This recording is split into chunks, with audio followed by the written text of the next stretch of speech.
لەسەر ئیرادەی خێری خوا بە عەبدەکانی خۆی. مفتی دیاری شام ئەڵێ شەوێک لە شەوانە لە جادە و کۆڵانەکانی شاما بەرەو ماڵ ئەڕۆیشتمەوە، انتیزار و چاوەڕوانی سیارەیشمە کرد لە مەوقیفی پاسەکانە ڕائەوەستان. لە مەوقیفێکا ڕاوەستان کۆمەڵێ پاساتن ئەو شوێنەی تیا نەبووکەوە محەل و گەڕەکی ئێمە بێ.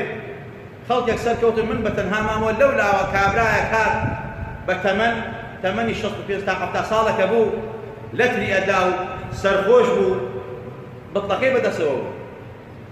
ئەڵێ منیش ترسام لێ، تاریکە و ناڕەحەتە و شەوە و جوومێزەرێکم لەبەرایە و ترسام پەلامانم باو کە سایەتیم بڕوشێنێت. ئەڵێ منیش هەر خۆم ئەخلەفان دوور ئەکەوتمە لێی بەڵکو بۆی خوا بمپارێزێ لە فیتنەم کابرا سەرخۆشە. ئەڵێ هەر کە پشتم تێ کردەوەمانە بانگی کردم تی شێخ محەممەد ئەم ناسی، منیشتم وەڵاهی نەوەڵا ناتناسم. وتی فریام کەوە یارمەتیم بە، من ئەوە زیاد لە 40 ساڵە لە تاوانە ئەژیم، لە گوناها ئەژیم، هاوکاریم کە چی بکەم. دەستی کرد بە گریان. تی منی چوون زانیم زەرم پێ ناگەینێ، بڵقەکەم لێسەند و فڕەمدا و بۆنی دەمی ئەوەندە عارەقی خواردبەوە نەمەتوانی بەڕاستی قسەی لەگەڵا بکەم، بۆ گەنی کردبوو. دی چی بکەم تۆ بەکەم فالێم خۆشە بێ؟ تی بەڵێ خوا بە ڕەحمە، ئینە ڕەحمەتی وەسیعەت كل شەیء، ڕەحمەتی پەروەردگار هەموو شتێک ئەگرێتەوە. لا تقنطوا من رحمة الله، لە ڕەحمەتی خوا بێ بەش مەبە. تی دەستی کرد بە گریان وتی ئەوە لەسەر دەستی تۆ باکەم. تی منیش هێنامەوە، سیارە هات و سەرکەوتین و هێنام بۆ مزگەوت. فەقێ و تەلەبەمان بوو لە مزگەوت داوت حەمامێکی باشی پێ بکەن.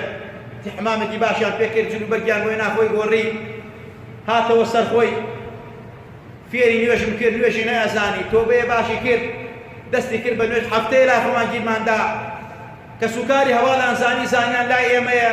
وتم با لێرە بێ جارێ بۆ ئەوەی کەوا نەک ڕەفیقی ئینسانی خراپ بکا، بڕۆ لەسەر بەزمەکەی خۆی. چونکە خۆشی وتی تکات نەیە کە مێڵە بڕۆمە دەرەوە، چونکە ئەگەر ڕەفیق و هاوڵەکان بمبێنن عەینی شت تووشی گوناه و تاوانەبمە و تووشی عارە خواردنەوە بن. هەفتەیە گیرماندا لای خۆمان. دوای وتی بیری ماڵ مناڵەکەمەکەم ئیجازەم بە با بڕۆمەوە. وتی من ئیجازەمدا. ڕۆشتەوە لەگەڵ دوو سێ فەقیان ناردم لەگەڵا تا بدەنە لای ماڵ. ڕۆشتەوە تا هەفتەیەک دیار نەما. وتی ترسی ئەومە لێریشکەوە دەستی کردەوە بە هەمان بەزمی خۆی.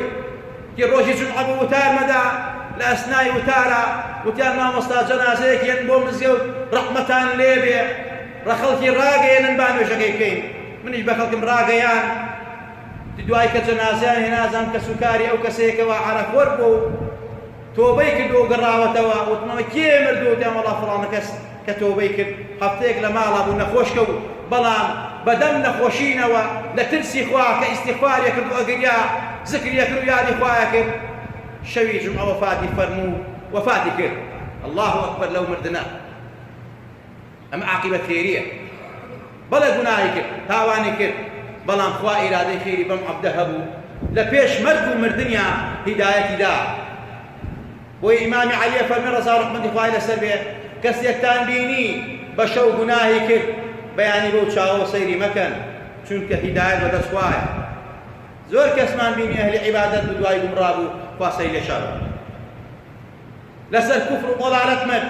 زۆر کەسمان بینی ئاوان نەکبەت و بەدبەخت بوو، بەڵام خوا عاقبەتی بەخێر گێڕا و هیدایەتی دایتر لەوە چێ خێرێکی کرد بێت، هاوکاریەکی وێی کرد بێت، یارمەتی هێژارێکی دابێت، کارێکی چاکەی کرد بێت، چاکەیەکی لەگەڵ باوکی دایکیا کرد بێت. لەو سەردەمی پیرە کە چەند ساڵ 40 ساڵ 50 ساڵ لە تاوانە ژیا، خوا هیدایەتی دا.